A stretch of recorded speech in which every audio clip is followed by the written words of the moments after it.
here is that there is a certain number of applications. Number one up here is going to be scarce resources. Remember, realists are going to have a pessimistic point of view. And by pessimistic, the glass is always going to be half empty. So basically what we're going to say here with these scarce resources is this. Oil, there's probably not enough in the world.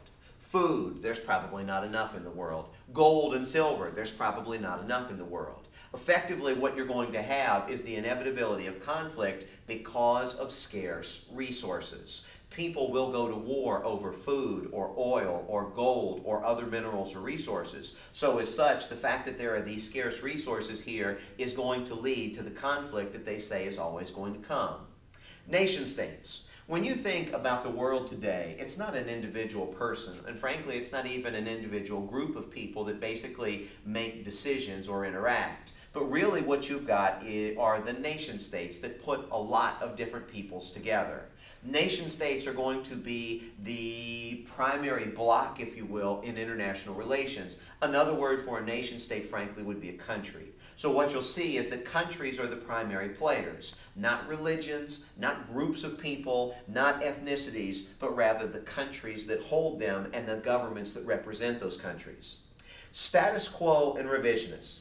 A realist would say, listen, there are going to be some countries in the world that are going to want to maintain the status quo, or they're going to want to keep things exactly as they are. When you look at the United States today, the United States is the undisputed world superpower. So at some level, the United States government will probably attempt to maintain the status quo or maintain its position in the catbird seat. There are going to be other countries out there that are going to be revisionist countries, and maybe China is a good example of a revisionist country. A lot of realists, because of their pessimism, because of their inevitability of conflict, because of their thought of scarce resources, would view China as a potentially revisionist country. China is not there yet as a world superpower, but they've got the potential to be. And as China continues to grow economically, as they continue to modernize, as they continue to build their defenses and their militaries, the fact is that China is not only a potential rival, China is someone that could potentially pass the United States as far as the preeminent world superpower. So as a revisionist country, China's goal would be to change the status quo maybe, or knock the United States off its perch. Now let me give you another example real quick. Japan or Germany. Japan or Germany, believe it or not, are probably within the top 5 or definitely the top 10 as far as most powerful countries in the world, just like Britain and France would be.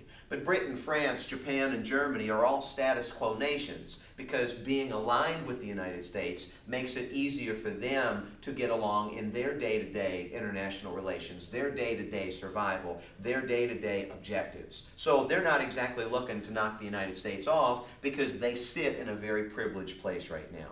So you can be at the top and want to maintain status quo. You can be connected to the top, like a Britain or France, for example, and want to maintain the status quo. Or you could maybe be a country like China that is interested in revising the world system a little bit. Or maybe Russia trying to go back to the days of the Cold War and before. As the Soviet Union, they were the #2 world power themselves.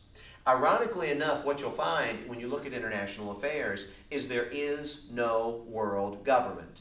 Today in the world, there are about 6.5 billion people. Today in the world, there are almost 200 countries that are out there, depending upon the day and who you ask. And today in the world, there is no world government.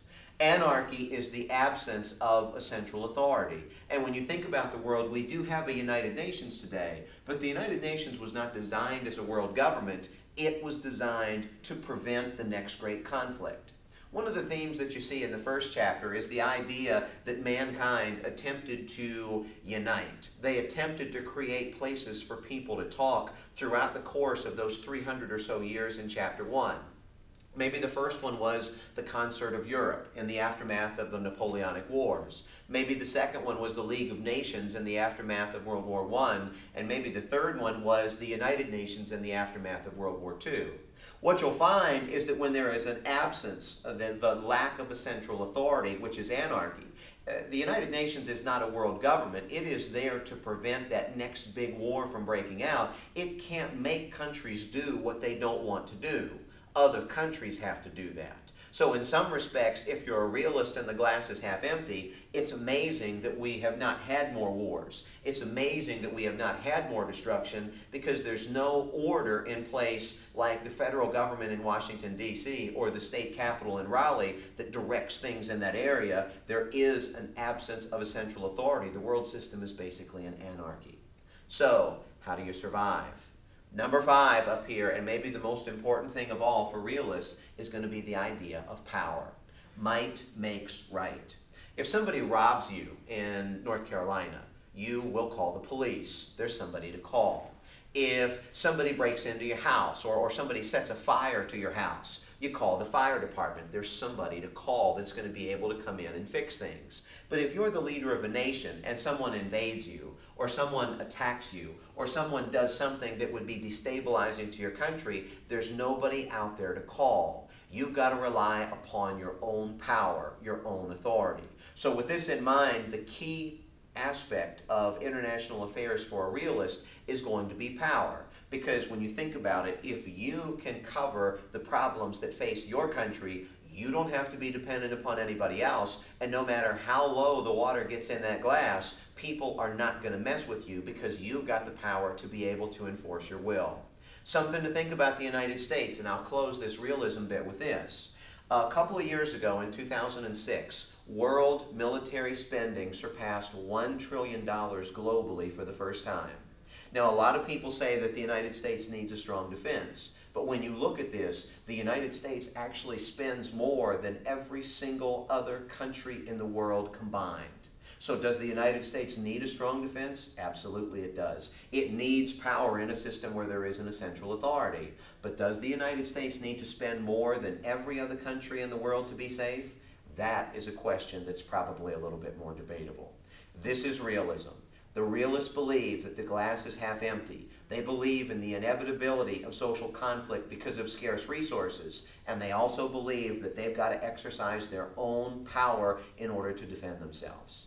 I will stop there and we'll deal with liberalism in just a second.